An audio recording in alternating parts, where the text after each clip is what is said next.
মরার পরে আমি তাকে দেখতে পারি নাই। আমি আব্বুকে একটু ভালো করে দেখবো, আমি আব্বুকে একটু দেখবো। হ্যালো, কি অবস্থা সবার, কেমন আছো সবাই? আশা করি ভালো আছো। আজকে একটি নতুন ভিডিও নিয়ে তোমাদের সামনে হাজির হয়েছি। কাজী মারুফের লাফিয়ে লাফিয়ে গালি দেওয়ার যেই সিকোয়েন্সটা একসময় পুরো সোশ্যাল মিডিয়া জুড়ে ভাইরাল হয়েছিল, সেই সিনেমাটার জন্য মাত্র 20 বছর বয়সে কাজী মারুফ জাতীয় চলচ্চিত্র পুরস্কার পেয়েছিল।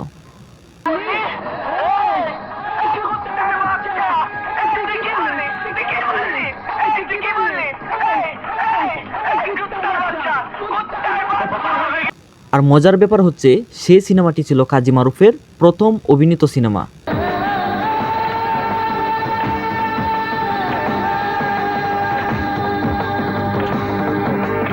যে সিনেমায় মাত্র 20 বছর বয়সে লিড ক্যারেক্টারে অভিনয় করার জন্য তার অভিনয় বেশ প্রশংসিত হয়েছে, যে কারণে জাতীয় চলচ্চিত্র পুরস্কার পায় কাজী মারুফ এই সিনেমার মাধ্যমে। ইতিহাস ছবিতে আমি জাতীয় পুরস্কার পেয়েছি। ইতিহাস ছবি সফল ছিল বক্স অফিসে। সেই সাথে কাজী মারুফের বাবা কাজী হায়াত, সেটা তো অবশ্য সবাই জানেন। সেই সময় কাজী হায়াত ছিল একজন দেশ বরেণ্য গুণী নির্মাতা। আর সে সময় আরেকটা রীতি ছিল যে কাজী হায়াত আর মান্না এই জুটি যদি একসাথে সিনেমায় আসে, সেই সিনেমা হিট। অর্থাৎ কাজী হায়াত এবং মান্না, এটাকে হিট মেশিন বলা হতো সেই সময়।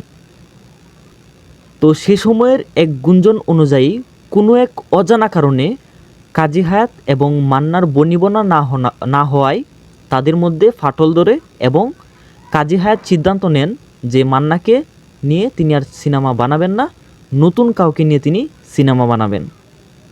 আবার পরিচালক কাজী হায়াতের অনেক দিনের স্বপ্ন ছিল যে তার ছেলে অর্থাৎ কাজী মারুফকে নিয়ে তিনি একটি কাজ করবেন।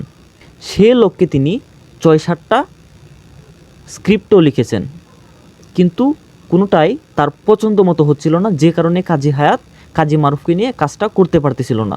সর্বশেষ 1992 সালে তার পুরনো পাণ্ডুলিপি ঘাটাঘাটি করতে গিয়ে এই সিনেমাটির পাণ্ডুলিপি উঠে আসে, যে সিনেমাটি নাম ইতিহাস ছিল। বাংলাদেশের ইতিহাস কে লিখবে? কে লিখবে ইতিহাস?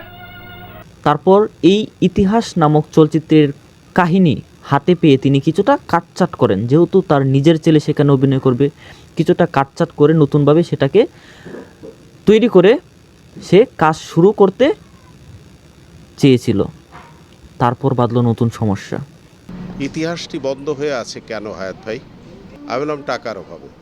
মারুফকে নিয়ে কাজী হায়াত যে সিনেমাটা নির্মাণ করতে চেয়েছিল, অর্থাৎ ইতিহাস নামক যেই সিনেমাটা নির্মাণ করতে চেয়েছিল, সেই সিনেমাটার জন্য কোনো প্রডিউসার খুঁজে পাচ্ছিল না।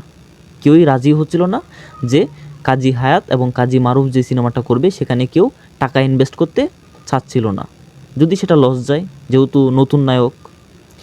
সেহেতু কাজী হায়াত করলেন কি, তিনি নিজেই সেটা প্রডিউস করলেন। তার নিজেই প্রডিউস করে সেই সিনেমাটা তিনি নির্মাণ করেছেন। আর অন্যদিকে সকল গুঞ্জনকে উড়িয়ে দিয়ে সেই সিনেমার শুটিং সেটে এসে মান্না কাজী মারুফকে এসে শুভকামনা জানিয়েছেন।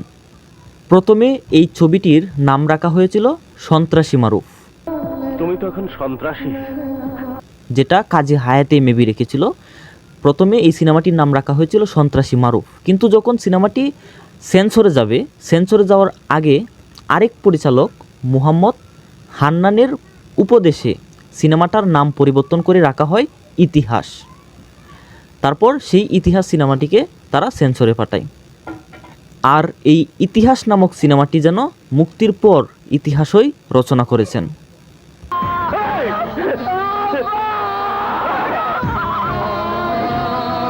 আর সেই বছর জাতীয় চলচ্চিত্র পুরস্কারে 3টি বিভাগে পুরস্কার অর্জন করে এই ইতিহাস নামক সিনেমাটি।